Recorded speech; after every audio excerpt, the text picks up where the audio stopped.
Hi, this is Julianne Mitchell, and welcome to Living Now Yoga. Today I'm going to do a brief video on sitting well in a chair, and the intention of this is to support people who sit in a chair. Not just people who work in offices, sitting in office chairs, or people who might be working from home, sitting in any kind of chair, but for all of us who find ourselves sitting in chairs, which can lead to all sorts of checking out from the body and not caring for the body. So my highest intention is to encourage the possibility that we attend to our body so that we can feel as calm, easeful, vibrant in our life as possible. So if you sit in an office chair, and maybe a chair that you share with someone else, I want to encourage you to take the time to adjust your chair so that your feet can sit flat on the floor. And for some of you, if you bring your chair to the right height so that your legs can be flat on the floor, might find then that the desk or the computer is not at the right height for you. And so I really do want to encourage you to take some moments to organize computer, organize location of your body relative to the computer and your chair to bring as much support to you as possible. Now, for some, it might be that there's no margin to adjust the computer. It just is where it is. And if your feet then don't touch the floor, I really want to encourage the possibility of putting some boxes underneath your feet, or you might have some yoga blocks or get some yoga blocks.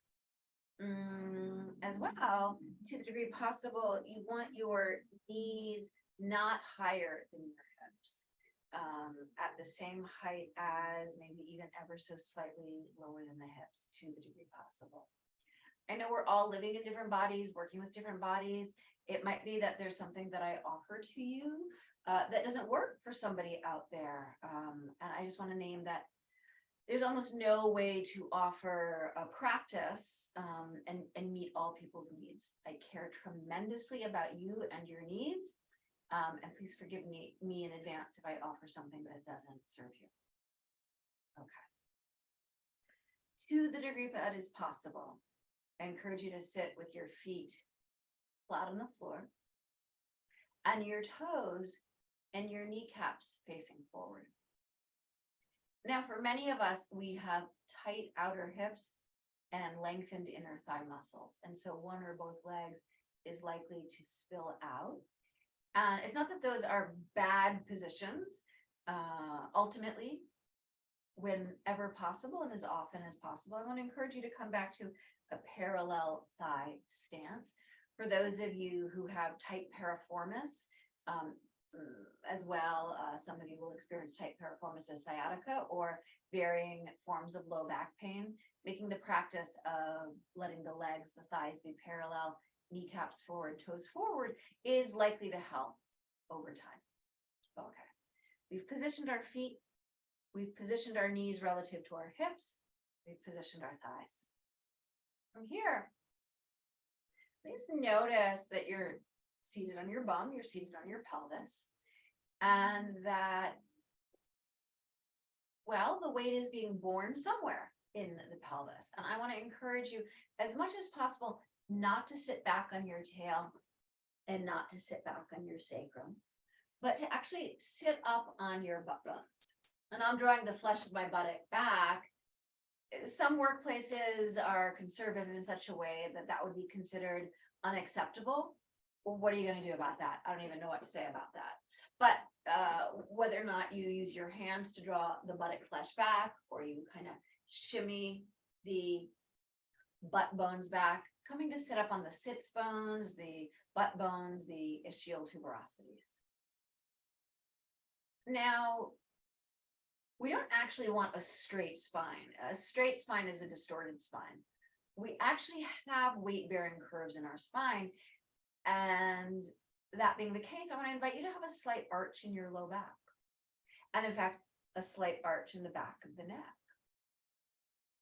Drawing your shoulders back to the degree possible. and floating your skull, the weight of the head and neck, in between left and right shoulder and in between front body and back body. If this is a new way for you to exist in your body, if some muscles are short and tight, other muscles are overstretched and wide, it will be challenging. It will be a struggle to have this length, this width, this stacking of bones and organs. And so please take a break when you need to take a break. Sometime you'll need to take a break. But when possible, I really do want to encourage you to practice. Sit on your butt bones. Bring a healthy little arch into your low back and neck. Allow the shoulders to be gently back and down as your head floats up in between front body and back body, in between left side body and right side body.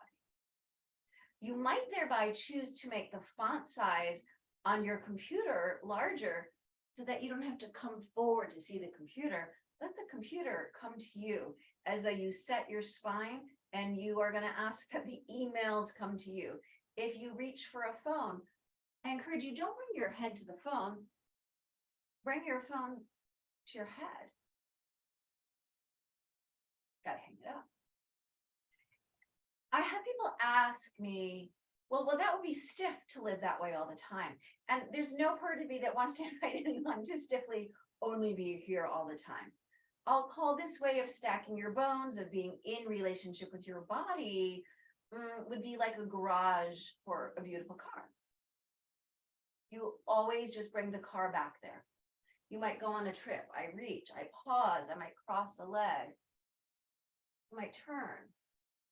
Sometimes I might be more rounded, sometimes I might be more arched. But I come back to this shape. Feet on the floor, thighs parallel, knees and toes facing forward. Healthy little arch in your low back. Healthy little arch at the back of the neck. Shoulders gently back and down.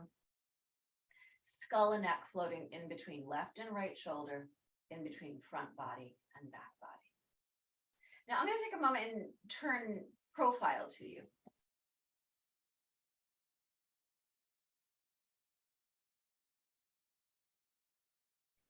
How I was sitting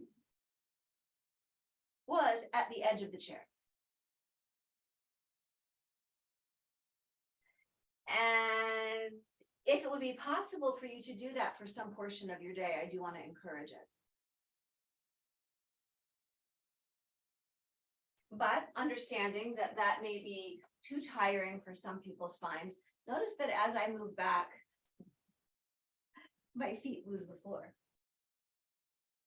So if I'm going to come and be back and use the back of the chair, it could be nice for me to have something underneath my feet. Also, when coming towards the back of the chair, what ends up happening for a lot of people is the pelvic tuck spill into the mid-back, shoulders and head forward, which has so many negative impacts on your mental, emotional, and physical wellness. That's not going to be the focus of this video. I'll offer another video on that. As much as possible, bringing your butt flesh back, your butt bones back. When the feet are not flat on the floor or some other surface, it's far more likely will collapse in that way. Also, if your knees are higher than your hip joints, it's more likely that you'll collapse in that way. Shoulders gently back, shoulder blades down, back body. For many, many bodies, the inner tissues of the abdomen have gotten short and cramped, and the tissues of the low back have gotten rounded forward from the habit of sitting and standing that way. That being the case, many among us will benefit from having a pillow behind us. Some of you might even purchase a lumbar pillow, or if you have an HR department that would be willing to get you one. In some cases, we need to get a note from a chiropractor to facilitate that. Anyway, I really encourage you to have a pillow behind you and or possibly an actual lumbar support pillow. Breathing here. going about your day, once again, feel free to know that you don't need to be in lockdown, that you can move freely, of course. But whensoever possible, coming back to this organizing of the structure of your body. And that's what I've got to say about that. Thank you so much for your time and your attention.